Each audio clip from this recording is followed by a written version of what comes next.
এই যে দেখলেন, মামার চ্যাটের রিপ্লাই দিতে গেলে অনেকগুলো শব্দ লিখতে হতো আমার, কিন্তু এই ছোট্ট আইকনগুলো মানে ইমোজিগুলো দিয়েই আমি আমার অনুভূতি প্রকাশ করে ফেললাম। আরে এরা কারা, কোত্থেকে এলো এরা? এই সময় কম, শুরু করো। ইমোজি জাপানি শব্দ, ই মানে পিকচার আর মোজি অর্থ রাইটিং, অর্থাৎ ছবি দিয়ে লেখা। তাহলে ইমোজি জাপানিদের আবিষ্কার, জানতেন?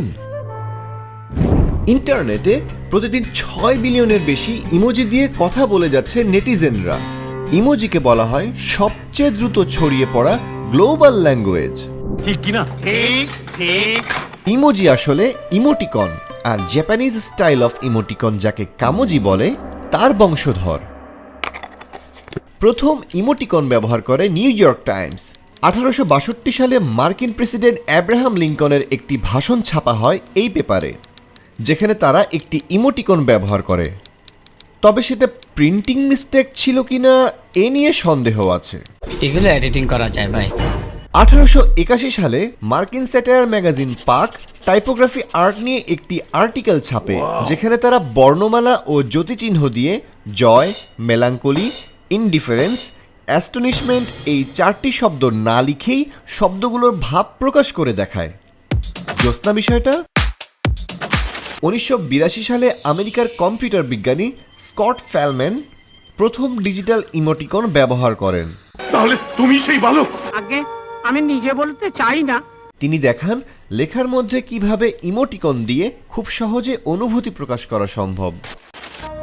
1998 সালে জাপানি মোবাইল কোম্পানি এনটিটি ডোকোমো সর্বপ্রথম এসএমএস এর জন্য 176টি ইমোজি তৈরি করে, আর পেছনের মূল কাজটি করেন শিগেতাকা কুরিতা। কে জানতো এই ইমোজিগুলো একদিন দ্য মিউজিয়াম অফ মডার্ন আর্টে স্থান পাবে? বই পড়ার নেশা আছে এমন সবাই মবি ডিকের নাম জানে। বই না পড়লেও সিনেমাটি অনেকেই দেখেছে। এই মবি ডিক বইটি নিয়ে 2013 সালে 735 পৃষ্ঠার আরেকটি ভার্সন বের হয়, যার নাম ছিল ইমোজি ডিক।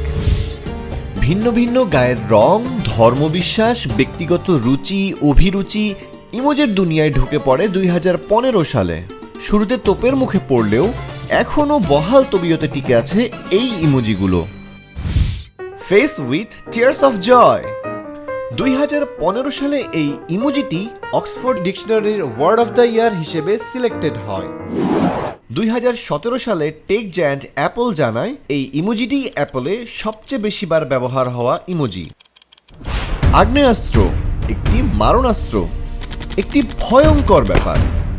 ইমোজির ভান্ডারে থাকা পিস্তলটি প্রথম নজরে আসে অ্যাপলের। 2016 সালে তারা ইমোজিটি বাতিল না করে এর নলটিকে ভাঁজ করে দেয়, যাতে এটি একটি খেলনা পিস্তলে রূপান্তরিত হয়।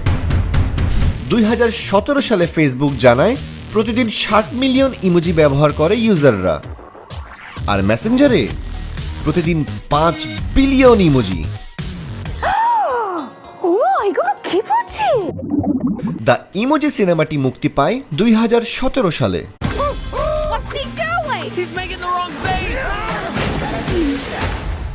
না মানে এটি একটি ফ্লপ সিনেমা ছিল ব্রো, দেখে সময় নষ্ট করো না। 2017 সাল খুব দ্রুত এগিয়ে যাচ্ছিল অ্যাপল, গুগল, ব্লা ব্লা সবাই, কিন্তু সবাইকে হারিয়ে অ্যাপল নিয়ে আসে অত্যাধুনিক ফেস ট্র্যাকিং ইমোজি, যা কেউ কল্পনাই করতে পারেনি। অ্যাপল মানে নতুন কিছু ব্রো, এটাই অ্যানিমোজি, মানে অ্যানিমেটেড ইমোজি। 2020 সালে পুরো বিশ্বে নেমে আসে এক অতিমারি, কোভিড ভাইরাস। পৃথিবী 2 ভাগ হয়ে যায়, একদল মাস্ক পরার পক্ষে আর একদল বিপক্ষে। কিন্তু এই কিউট ইমোজিগুলো আমাদের মাস্ক পরার কথাই মনে করিয়ে দিয়েছে বারবার।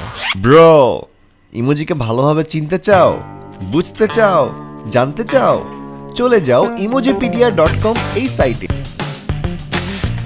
দাঁড়াও, ওয়েট, ওয়ার্ল্ড ইমোজি ডে হচ্ছে জুলাই মাসের 17 তারিখ। কথা হবে ইমোজিতে। এনজয় গুরু।